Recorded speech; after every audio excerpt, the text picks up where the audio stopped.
One of the most important aspects to trading is risk management, and we need to talk about buying power usage and proper position sizing.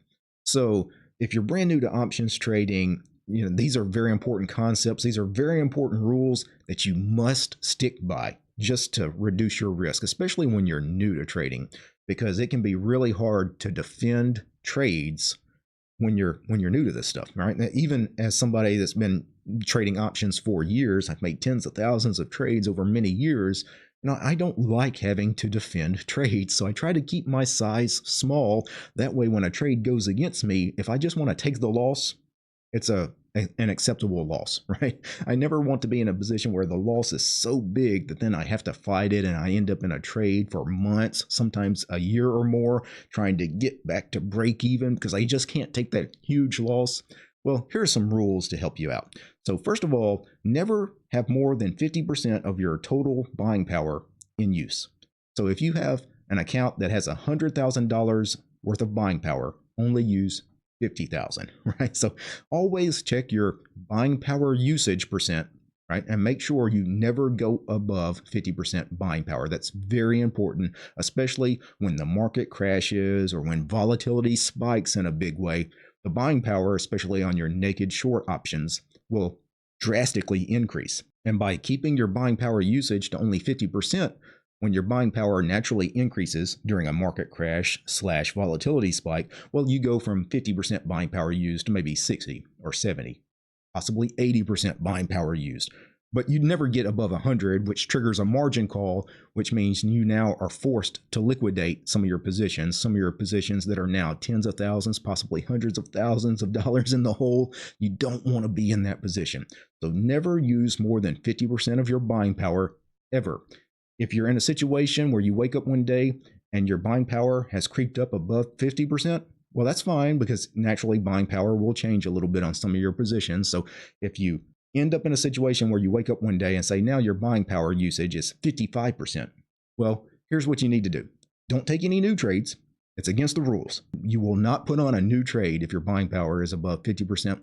And also just know in your head, you don't necessarily have to go force some trades to close. You don't have to just start liquidating positions, but just in your head, only take closing trades. That's the only thing you can do. You cannot take new trades when your buying power is above 50%. Now let's talk about individual position sizing. If you're brand new to options, what I would recommend is sticking to the following rules. These are the rules that the TASTYTRADE gang recommend, and I think they're pretty good. My recommendations are very similar, but they give a pretty wide range for undefined risk trades. So your naked short options, right? Your short put, short call, short strangles.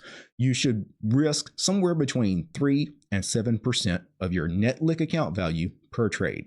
So if you have a $100,000 account, $100,000 net lick account value, then risk somewhere between $3,000 and $7,000 on those undefined risk trades. And I think that's a pretty good metric. I think it's actually a little high, especially the 7% range, but the 3% range, the lower end of their recommendation, for me, I'm pretty comfortable with that. I think that's a really good number.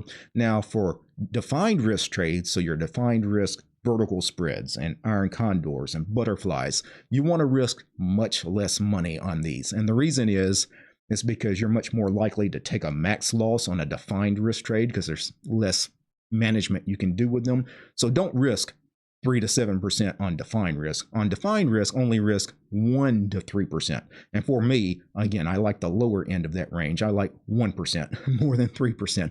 It's because I'm pretty conservative in my trading. So for me, yeah, I will risk 3% of my net lick account value on a undefined risk trade, and I will risk 1% of my net lick account value on a defined risk trade. If you want to risk a little more, you certainly can. Most traders probably take a little more risk than what I do, but I would never, ever put more than, say, 10% of my net lick account value into any one trade. If you do that, you're taking way too much risk, and that puts you in danger of eventually taking a huge drawdown or potentially blowing up your account. And the only way you can be successful as a long-term options trader is to stay in the game. And the way to stay in the game is just to limit your risk. And by limiting your risk, the first things you need to do is make sure you never risk more than 50% of your buying power, and then position sizing, right? Make sure you have proper position sizing. Do not risk too much per position. Anyway, food for thought, guys. Peace.